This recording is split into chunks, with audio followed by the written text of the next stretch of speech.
together. We have Carson with us today. So welcome back, Carson. Good to be have here. Have you back. Thanks for holding down the fort. See, I always like to keep people guessing if I can make it or not. I like to joke I'm the Luke Perry or Heather Locklear, the longest running guest star of social selling.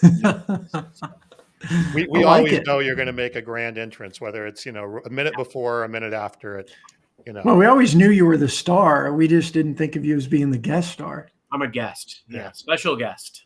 All right. Well, I tried to hold the fort on the dad joke ChatGPT. I think I did well last week, despite what anybody else said. So first of all, welcome anybody online.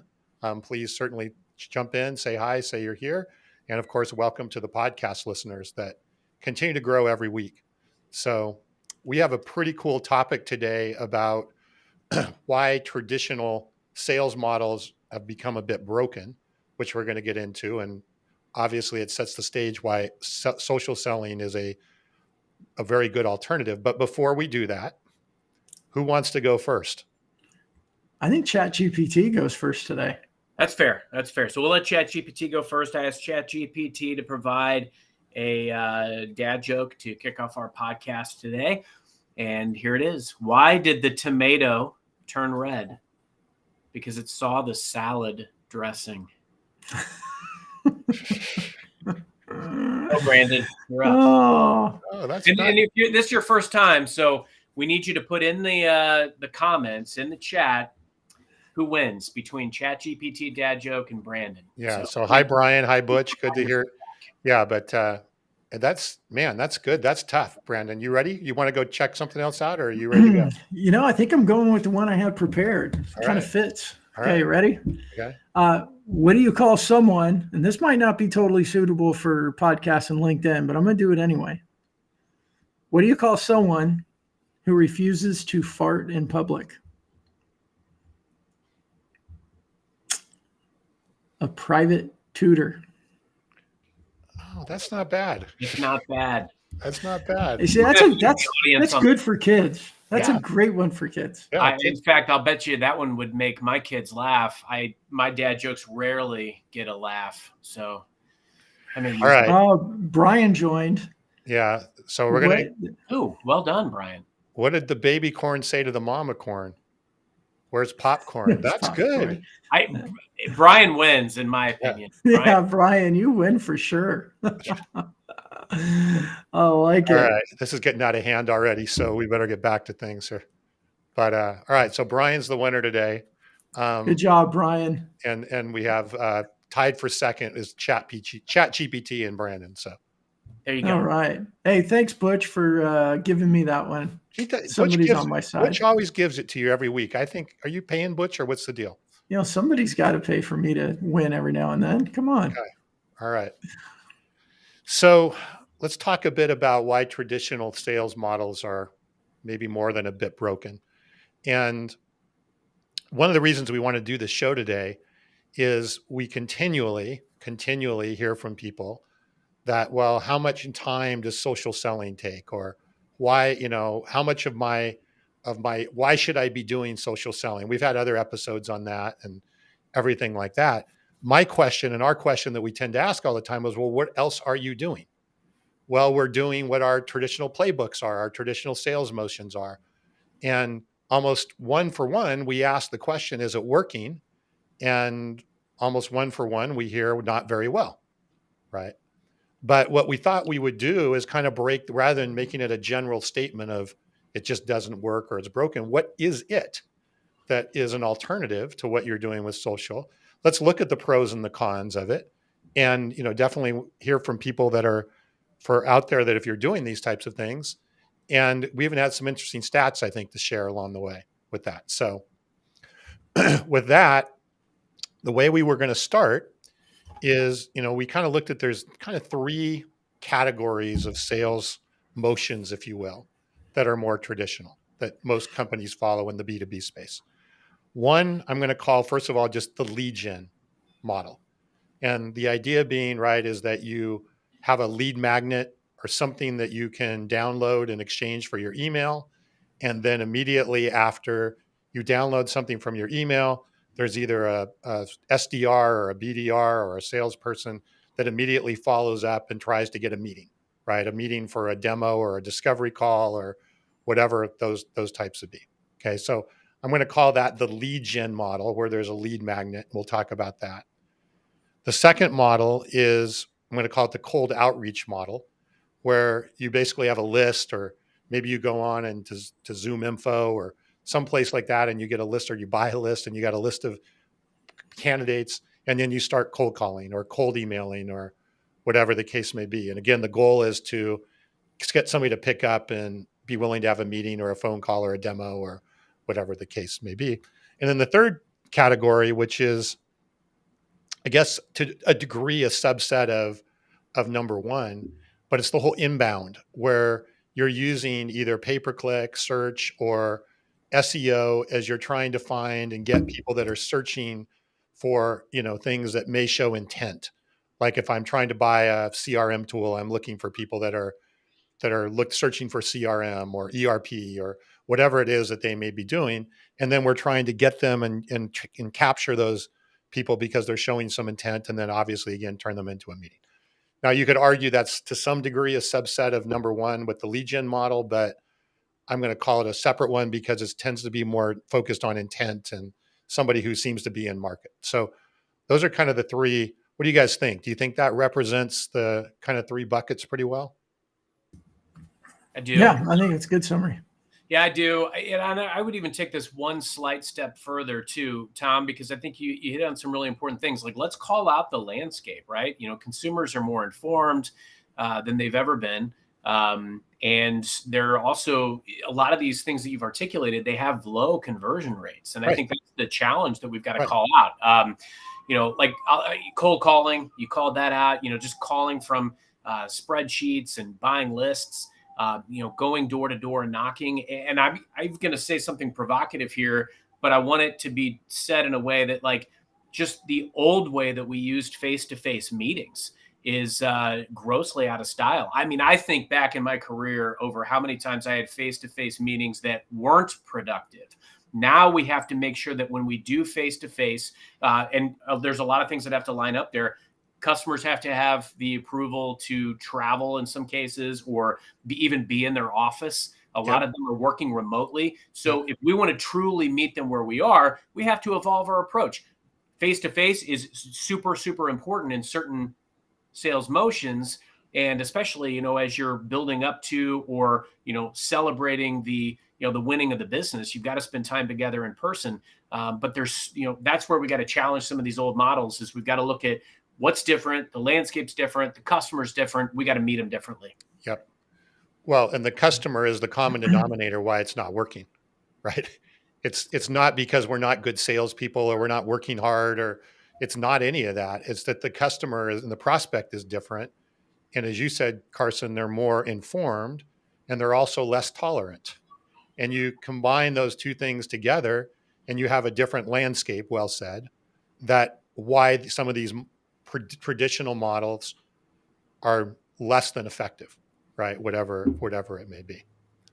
So let's just kind of go ahead, Brandon. Sorry. Well, I had a question, Carson. When you said some face-to-face meetings are not productive, what do you mean by that? What makes a meeting like that not productive? Not as productive as they once were. I look back and I'd say, like, as sellers, we should challenge ourselves. I mean, I remember amazingly the ability that I used to have to go see 3, 4, 5, 6 customers in person. You just get in the car in the morning, you go visit, you plot your day, you might grab some lunch or maybe some jerky, and you're a road warrior, right? But were all those meetings as productive as they could be in today's world? Absolutely not. I mean, you think about some of the meetings that you'd have in person that you really achieve or accomplish nothing.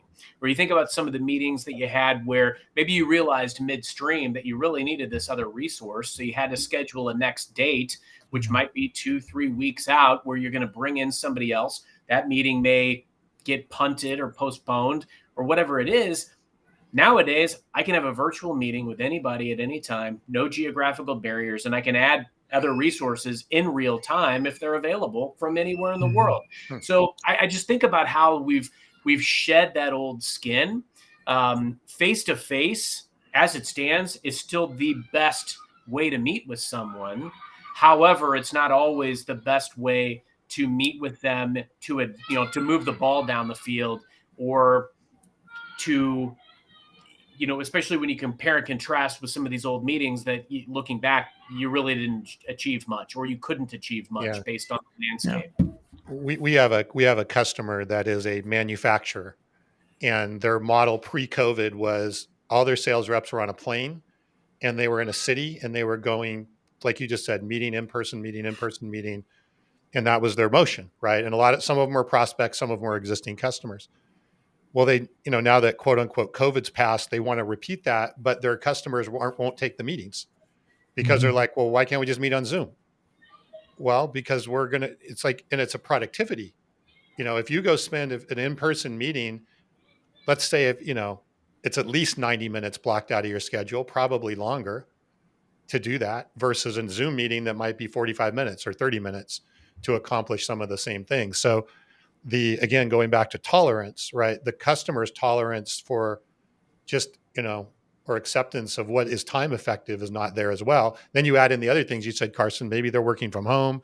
They're not there. They don't even know, they may or may not be there. So they don't want to commit, all that type of thing. It makes that motion of the in-person process very ineffective.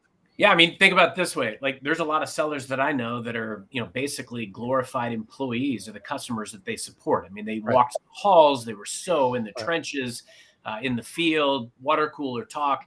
Now they go into these customer organizations and they're like ghost towns in those offices. You're seeing more and more of these offices being phased out. And look, I'm not a fan of that approach. In a perfect society, perfect world, I'd still be doing face-to-face with every one of my customers every day, but that's not realistic. Right. I mean, we're now in a day and age where, we're going to support global customer presences, and it's not feasible to just travel, fly around the world when I can just jump on a virtual call and transact like that. It's amazing to watch this shift.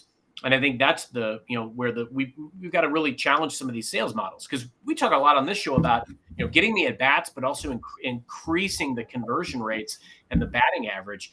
And a lot of these virtual tools, as we bend to where the customer is, that's how these are being built. Things that give us more insight, more intel, better way to show up with value at wherever they are in the buying cycle. And I think that's the key. We're going to continue to see this. I mean, I can't believe, if you'd have told me 3-4 years ago that I'd be able to close deals of the magnitude that my team and I closed, that without ever meeting or shaking hands with some of these folks, I would have not believed you. But now it's going to become more and more commonplace. Yep. So let's go back. Well, actually, let's get a few comments, because I think there's some really good comments here. Brandon says that social selling takes less time, especially if they're using fist bump. I don't know. What do you think? I think I am paying people. Maybe I am. I don't know. What the heck's going on? Carson, we're obviously didn't get the memo here on how we set up the audience. I love it. Nikki, welcome. She says she's loves these sessions, which is great. Great to have you. And let's see what else. Brandon is also going to go grab some jerky. So. Yeah, I do miss the days of grabbing jerky, an apple, and a bottle of coconut water and hit the road again. But I think this, as John says here, this is a good point, right? Video makes it easy for companies to cancel travel or scrutinize travel a lot more. Whereas before it was almost like it was just part of the job. You had to travel. So, it wasn't scrutinized. Now it's scrutinized even more and more. And even in-person meetings are scrutinized. And let's see what else. And here's another good point. Go ahead. Go ahead. Well, as I say, Cups, our guest last week, and I can't remember if he said it on the show or said it before, but he was telling me he had to face-to-face. He was on a plane going somewhere, which was a surprise. And then when he got there, the security guards had to open the door and let him in. Yeah. And they went into the conference room. Who they were meeting with met him at the same time for the meeting. They went into the room. They had their meeting. They walked out, and the guard locked the door again. Like, it's just not an easy motion for companies to have face-to-face anyway. Yeah, it's just a bit clumsy, right? Yeah. And a lot more friction. So I want to just hit on a couple of these comments before they get lost here. But I think Nikki brings up a really good point here as well, is that virtual meetings makes sticking to agendas and time limits easier. So, you can end off, whereas a lot of times when you're in person, it starts late, you end up here, oh, I have to go, and pretty soon it starts spreading a lot faster. So a 45-minute can be an hour and 15 minutes before what you're actually doing. And I think buyers like that too, right? I mean, a Zoom is whatever, it's an hour long. You have pretty defined time, but when you're in person, all the other variables turns it into an hour and a half, an hour and 45 minutes, and that's their time that Yep. they can't get back. Yep. And I agree with Mark here. Of course, it's like everything depends upon what you're selling, right? Probably not every deal can be done on virtual, or Carson, but it's certainly happening more and more. And I also want to address this question that Brian brought up, because it kind of goes back to one of the first things we were saying is the lead magnet dead? So I'm not a huge fan of saying dead, but let's go back and look at that first sales motion of, hey, I have a lead magnet. Somebody downloads my white paper or my, fills out a form on my website. And then all of a sudden now I'm going to follow up and start, as a salesperson or a prospecting BDR, SDR, try and get that meeting. So Brandon, you and I were looking at some stats and talking about some stats about this yesterday. So basically the number, and again, this is going to vary by industry and vary by product, but generally for every one, it's 1% of the people who will take a lead magnet or download a lead magnet or sign up for a lead magnet will then even take a meeting. Okay. That's 1 out of 100. And then 1 out of 10 of those people that take a meeting become a opportunity, like a real opportunity, a real sales opportunity. So what that says is for every 1,000 lead magnet downloads that you get, you might get 1 of those that turn into an opportunity. Now, think about the work that's going on with those other 999 people that downloaded the lead magnet that your sales team is doing, that you're doing, or whatever, that is not turning into anything to get that one that actually may turn it. And that's not even a close, that's an opportunity that's there.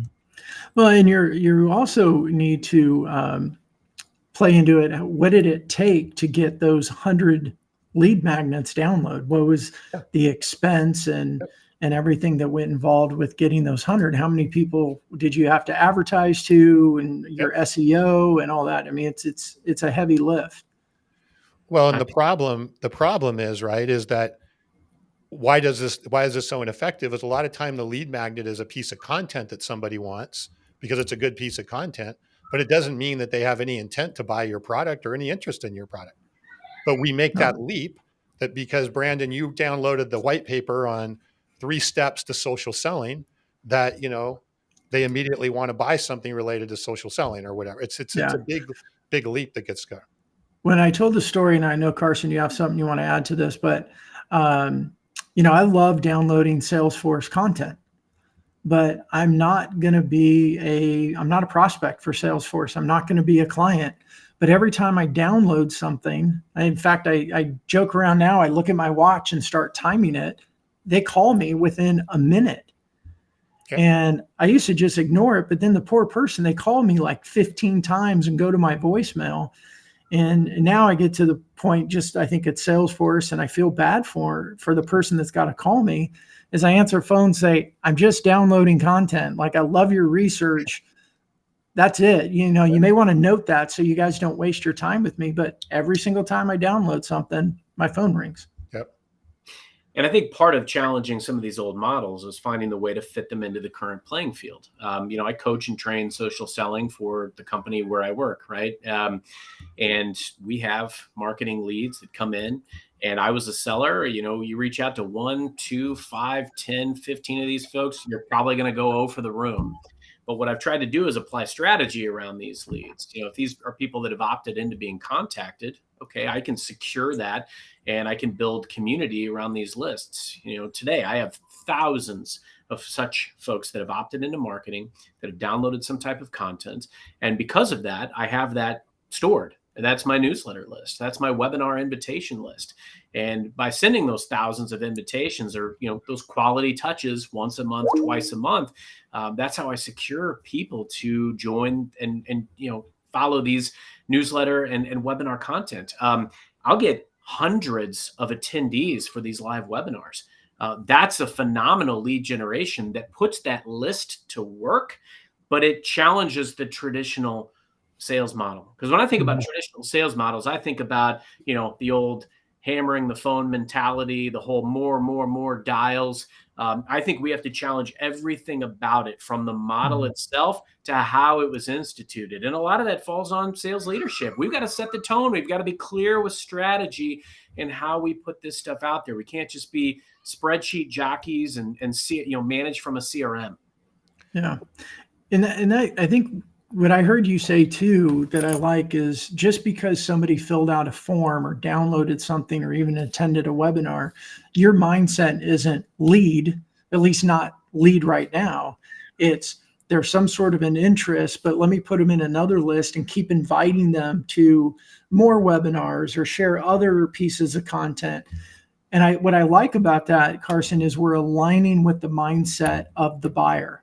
All right. One of the things that we have in our top 10 mindsets of modern sellers is that you can't control the buyer journey, but you can influence it. And I think you just gave a great illustration of how we can influence the buyer journey. And that's not necessarily just a marketing motion, right? That goes into sellers' hands, because then when you're the one doing the invitation, when you're seeing, okay, these people have been going into these webinars and some of your social post content references it and talks about it, adds additional value to it, what you're doing is you're influencing the lens in which they look at you as being this source of information, this information giver, this value giver, and you're staying involved in their buying journey, but you're not trying to control it. No, and I think it's awesome, right? What you're saying, Carson, I can't hear Tom. Can you? We lost Tom for a second. Yeah, there. we did lose Tom. How about now? There you are. It's crystal clear. Okay. I thought Brandon gave me the axe or something for a second. That's you have the power today, Tom. This is a funny tactic, and I have to throw this out briefly. That's one of the other things about virtual meetings, is that if you need to cut off one of your colleagues, you hit their mute. Right. I've seen it done. Yeah. Right. Has it been done to you though, Carson? That's the question. No. Not as far as he knows.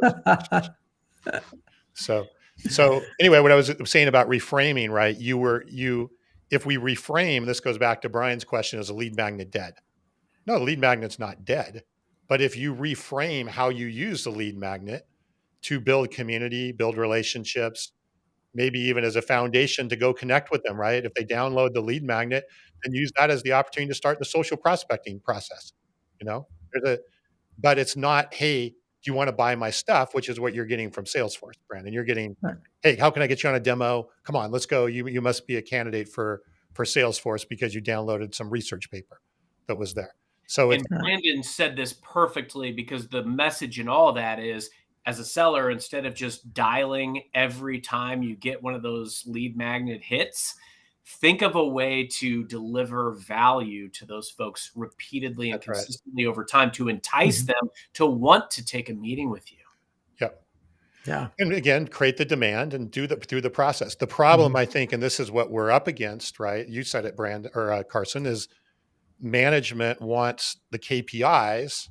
How many phone calls did you have? How many demos did you get? And we have to change that mindset to, great, how many people did we potentially add to our community? How many healthy connections did we make? How many of those things?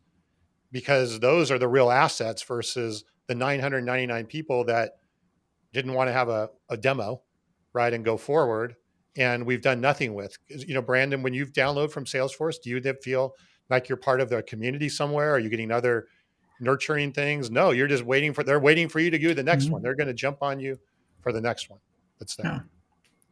So, and I think let's kind of go to the second scenario, which is the cold calling and the cold email and the cold piece on there. So let's stay in the theme of sort of restructuring or repurposing or looking at these. Carson, Brandon, do you have any immediate ideas on how those, that scenario of the cold, I think the social prospecting is a great example of that, but how that can be reframed? Go for it, Carson. I just think it's amazing to look at some of these, because I keep going back to the conversion rates. I ran a call center years ago, and I mean, some of the markets that we would call, I mean, our conversion rates were like 0.01%.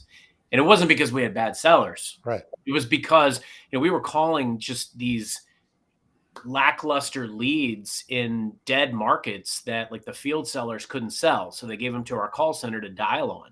And, don't get me wrong. I mean, we were actually very successful. We exceeded goal. We grew substantially. But I mean, that was the challenge. And we had some campaigns that were like 10, 15% conversion rates that were like our Glengarry leads, right? Movie reference. No, I mean, I think that's where we got to challenge that from a cold calling perspective, right? Cold calling looks different. The concept is still always going to be around, just like everything that we've been discussing up to this point on today's show. Mm-hmm. The concept is still sound. Do I still want to have a live conversation with somebody? Yes. The beauty of doing some of the virtual sessions right now too is, like, for instance, if you've got a customer that you really want to get a meeting with, or maybe that's been ghosting you or hasn't been taking meetings, you can now do the proactive virtual meeting invitation that just goes out to their calendar. And I've seen this work many, many times where you can get the meeting, they'll accept, or maybe they'll propose a new time based on your attempt to influence in that way. Cold calling looks different, but we really have to challenge the old conversion rates. And it's based on the fundamentals, right? We had no intel. A lot of the old cold calls we were making, we had very little intelligence around it. Or if you wanted to build intelligence around it, you had to do 10, 15, 20, 30 minutes of research just to make a call that the likelihood of them even picking up was very low. So you're just in a very low probability for success environment. Now you're armed with all this intel. Your means by which you can cold call are much more diversified, and your ability to show up with value, thanks to all of the different tools that are out there, is heightened. So you have to capitalize on that. Well, and Brandon, this ties right back to social prospecting, right? So yeah, as an alternative. Yeah. And I think, that's one of the big advantages of social, is that it can be a combination of one-to-many. You publish something, but then you can also, and one-to-many could be you go comment on other people's posts where your buyers tend to be, or they've already commented and liked something, and you come behind them and you comment. It's really the ability for us to change the lens in which a buyer looks at us, right? If we just do cold outreach of any type, we do cold outreach, as I say, you smell like a salesperson. It's pure cold outreach. The expectation, I was talking to someone earlier today, they were, in leadership. I said, if you get a cold outreach, whether it's a cold connection request or a cold call, what are your perceptions? And he said, oh, it's usually this, or that. And they were all three different types of salespeople. Like, that was his gut instinct from a cold outreach. So, and I've adopted this, Carson, I always give you credit, is how can we increase our probability of success with a cold call? Well, what if they see us in another environment, and they see us in social, and we're commenting, we're sharing content, we comment on others, they're getting notifications that show, hey, this person, they commented on a post that I liked, or they commented on a post that I commented on, they commented on my post. And then some sort of, and I won't even call it cold at that point, it's more of a warm outreach, because they're familiar with you. Like, we move ourselves with our activity from being cold and unknown to becoming someone who's warm, recognized before, and then you get that increase in cold calls being returned. You get an increase in emails being responded to. You get an increase in connection requests being accepted, because we've changed the lens in which they're looking at us. I think that is just one of the huge opportunities and advantages that we have with all these different digital tools. As Carson says, you put them in a list and you invite them to a webinar. Well, and then I'll say that, like, our show has opened up a lot of doors for me without me having to be such a cold caller, because they see the content that we produce. They can listen to things that we talk about. They have an idea of where we're coming from before any sort of conversation. It just lays that foundation, and it changes the view of being, this person's going to try and sell me something versus I like what this person talks about. I'd like to learn more and maybe give them time for a call. Well, and what you're saying is, in your infamous circle of trust, right, Brandon, is by doing the things you described, I inherently may end up in that circle of trust before I reach out. And so therefore a probability of a engagement conversation goes way up, versus if I'm Yeah. outside that circle of trust, that probability is very, very, very low. Yeah, So absolutely. all we're trying to do is work our way into that circle of trust. And then once we're in that circle of trust, it gives us all kinds of options of how we actually go through. Again, these are not how our traditional sales is measured, right? It's more measured how many phone calls, how many meetings, all of that. But yet, if we were measuring a bit more about how many people are coming into our circle of trust, that's a much bigger asset, right? I mean, think about that. And I think that's what you're saying, Carson, is all the things you're doing is you're trying to put more and more people into that circle. You're trying to get into more circles of trust, basically, which is a big, big, big asset. Yeah, So, for sure. I know we have a couple comments. Let's start with Mark's here, and then we'll work back because there's a couple other good ones I want to hit on here. Yeah, I want to hit on Mark's comment. It's great. Look, the bottom line is meet your customer where they are, but also find a diversified way by which to have quality touches with them. If you've got your customer that spends all their time in the field or on the shop floor, like Mark calls out, you got to meet them there, right? You have to. That is top priority. But are there other ways that I can consistently touch them, build community, invite them to things, influence, offer value through different social channels? Absolutely. I think one of the things that we'd be remiss to not point out today is, just how things have changed from sales has given us the capability to develop these new skills, developing a social selling strategy, having a strong digital presence, understanding customer needs and preferences and how we can kind of forge that relationship better. And then also what it can do from a personal brand perspective, because a lot of these things did not even exist in the old traditional sales model. So look at all the benefits from that perspective, but still at the heart of it is you've got to have customer obsession at the heart of whatever it is you're doing. Yeah. And to piggyback on that, Carson, which well said, we always had personal brands. We just called it a reputation before. Right. It's if the person's on the floor, the shop floor or something else, if we have a reputation, other people have talked about us. We have a show, we have episodic content, they're consuming it because they may not spend all day behind a desk, but if they're in business, they are spending some time on LinkedIn or other social channels. And I know our show, we primarily are focused on LinkedIn, but we repurpose content on TikTok and Instagram and Facebook. Why? Because some of our buyers, they may not be as active on LinkedIn, but maybe they're more active on Facebook for personal reasons, but we can still get our snippets in front of them on Facebook and they start learning about us. So we're using all these digital channels as opportunities to expand our influence, be in front of the people that we want to talk to increase the probability that that person that's on the shop floor is going to carve out time to meet with us, whether it's virtual, it's face-to-face, it's using all that content to really, whether we call it a personal brand or a reputation, but have something ahead of us because buyers control their journey. And as they're consuming content, reading, listening, people on the podcast, you're probably driving somewhere right now, listening to the podcast because there's something here that intrigued you. We're getting that information in front of them through all these different modern digital channels that we didn't have access to before. Well, and I'll give you a real life example, right? My software company, our primary market are manufacturers and industrial distributors. So these are people that are out on shop floors, they're out driving a truck, they're out at job sites, they're doing all those things. The number of people that when we go to a show that will come up to us and go, "Hey, I saw your show," or "I saw you on the show," or "I really like that," is like mind-boggling, because you would think these would be the last people that are sitting at a desk listening to a live show. But to your point, Brandon, either through the podcast, when they're driving, when they're on Facebook, whatever, somewhere they've seen it and remembered it, right? And it stood out from those situations. And it Yeah. completely changes right out, even if you've never met them before, it changes the tone right out of the gate, right? Even whether they're not even if they're not interested in what you're selling, it doesn't matter.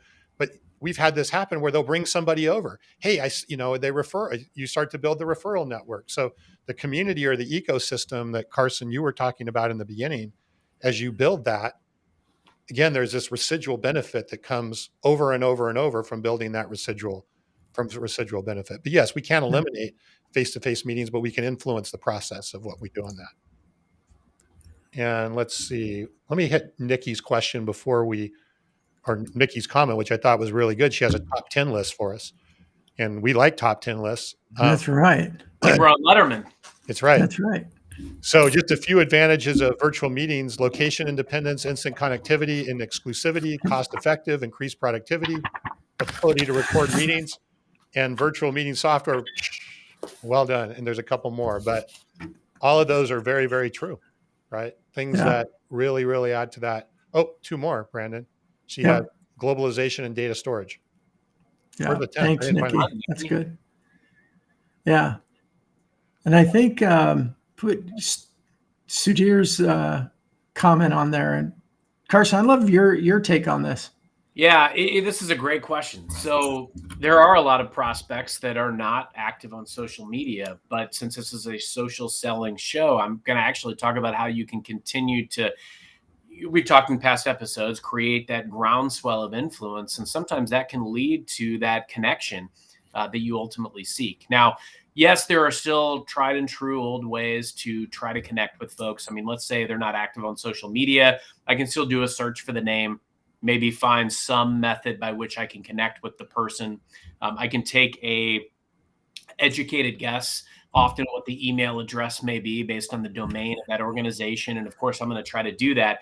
But again, I mean, you're trying to go one for one here. These are low probability activities oftentimes. Mm-hmm. If I reach out to a senior executive in one of my healthcare organizations that my team supports, and I just take an educated guess at their email address, I often do not get a reply. However, if I'm able to find and connect with some of the other influencers via social or other methods, warm recommendation and referral from people that maybe I am able to connect with, ultimately, you're just looking for that domino to fall, right? So you ultimately want to kind of swarm the influencers of that influencer. And ultimately one of them or multiple of them can give you that introduction that you seek. I've done this many, many times. It's a great question, but it's a way that you can actually utilize social selling to get to your ultimate outcome, even if it isn't a straight line. Well, and well said. Person, I was going to say, go back and listen to our episode number 24. I think that was the week you were off, Carson, celebrating your dad's birthday. Is our title that week was, what if our prospects are not on social? What do we do? Yeah. So Brandon and I talked a whole episode about that. So go check it out. It's episode number 24. Plus there's a good couple dad jokes on there, I think. There are good dad jokes. And I would say also that episode was much higher because. Oh yeah. No, that you're right about that. The bar was way higher on episode 24. But don't tell no one tell Carson that it was better when he wasn't here. That hurt his feelings. Yeah. It's okay. Yeah, I think the other thing is number one, I would say if they're not active on social media, I worry about that as a sweeping comment. Maybe they're not as active on LinkedIn. Maybe you can find them in other social media channels. And we've talked about that on the other episode. But here's where I also think is utilizing our modern tools, our digital tools. And Tom, you and I have talked about this a lot, about the value of episodic content. And I know, Carson, you do this with your Salesman on Fire and your lives. A lot of it has to do with the message that we send to them. So if we have to go to email or even we go to a phone call, what if that was more depositing value? Like, hey, we had this episode on XYZ. I thought you'd be really interested in it because of these reasons. Here's the link to it, or even on a voice message, we can say, go to whatever. There's an episode there. it still gives us the medium to demonstrate adding value, right? It's not a call of going, hey, we do XYZ, we think it'd be valuable for you, give me a call back. Buyers don't respond to that as well anymore, unless the timing's right. But when we can send those messages and say, come take a look at this, read this, listen to that, make it fun. Hey, you know, like most of us, I'm sure you got drive time. Here's a 30-minute episode on XYZ.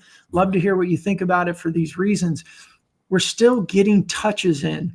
We're still building that rapport. We're demonstrating giving value. And again, we're changing the lens that they're not looking at us as just a pure salesperson.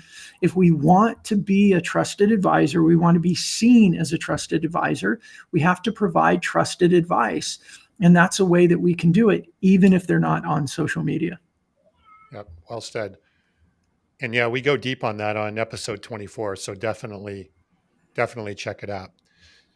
So as we wrap up here today, I'm going to try and see if I can summarize this. What is broken with traditional sales models? Well, what's broken is, right, the customer is different, the buyer is different. And because the buyer is different, the traditional sales models are very ineffective. And that's the simplicity of it, right? It's not because, again, we said in the beginning that we're not good salespeople or we're not hard workers or whatever the case may be. It's the buyer is different. The buyer's expectations are different. The buyer's intelligence and knowledge that they have is way more than it's ever been. Their tolerance is lower for sales pitches and pitch slaps and all of that. So then all of the things that we do that align with what the buyer doesn't want become less effective. And that is the reason that traditional sales models are broken. And we talk a lot about the modern seller revolves around the buyer. You know, everything we talk about modern selling or social selling revolves around the buyer, and then building what you would want and we want as a buyer. It's no different. It's just applying that. And the only thing we're up against is the fact that the KPIs, the management models, the things that the statistics, the things that we're evaluating success with sales is really what's broken, because that's what's driving the behavior of the past. If we can change the metrics and the KPIs, and Carson, to finish up, I'd love to hear, are you seeing that even within Microsoft as a big company? Are you seeing a acceptance of looking at different KPIs and different things on the sales front? And I know, Brandon, you had a call with another big company today. Are you seeing that switch, or is it still got a ways to go to move through that? Well, knowing that I'm live and that there may be colleagues watching, yes. Overall, hypothetically, I think it's important. You have to embrace a buyer-centric sales culture. That's the bottom line. So great sales leaders are doing that, and they're challenging some of these old norms of this is the way that it is, or this is the way that it has to be, because at the heart of it has to be earning today's buyer's business. So yes, I'm absolutely seeing that. The KPIs are definitely shifting. It's a lot more about meaningful connections and conversations as opposed as it is to just hammering the phones and making dials, selling widgets. Absolutely, yes. Okay. Yeah. Well, that's promising. And Carson, I love the word you used, is earn. Right, earn. We talk about that in the top 10 mindsets of modern sellers. It's about earning conversations, not getting conversations. And if that mindset really sinks in and we absorb it, it will naturally start to change our behavior with buyers. All right. Well, I think we've solved the problem. What is broken with traditional sales models? It's I feel like this one came full circle. This one was really we came to a solid conclusion. A solid conclusion. We don't need to talk about it again. It's done. Drop the mic. We're through. So. Although, Carson, I want to challenge you to come up with another movie reference that we can use, because Glengarry Glen Ross, it's too easy. It's repetitive. I know you got one in there. That's fair. This one actually, I kept thinking throughout this of the movie, The Social Network. And the reason why is because, obviously it was about the advent of Facebook, right? But it it challenged the old norms of connecting. That was the whole impetus and wherewithal for its creation. And I think that's what we're moving away from, is the old models that worked in those times of connecting and meeting with people and doing business and having relationships. But today, everything is fundamentally, seismically shifted because of, you know, the day and age and the tech that we live amongst. So that's what was the kind of like the prevalent theme in my brain as we were having these discussions. Was I kept going back to like the social network and that kind of being the dawn of this era we find ourselves in. And the great sellers are at the pulse of their buyer. Yeah. As usual, Carson, that was brilliant. That was a great analogy bringing in. And it, I mean, you summed it up perfectly. It's bottom line is buyers have changed, and the way that we are engaging in communities has changed. And as sellers, we have to adjust and be in the community in order to earn the conversations. I like it. Powerful. All right. Yeah. Great job, everybody. Thank you for all the great comments today and everybody who attended live. And have a good week. And Carson? This was fun. Thanks for all the comments in the chat. And until next time, happy social selling. Thanks, everyone.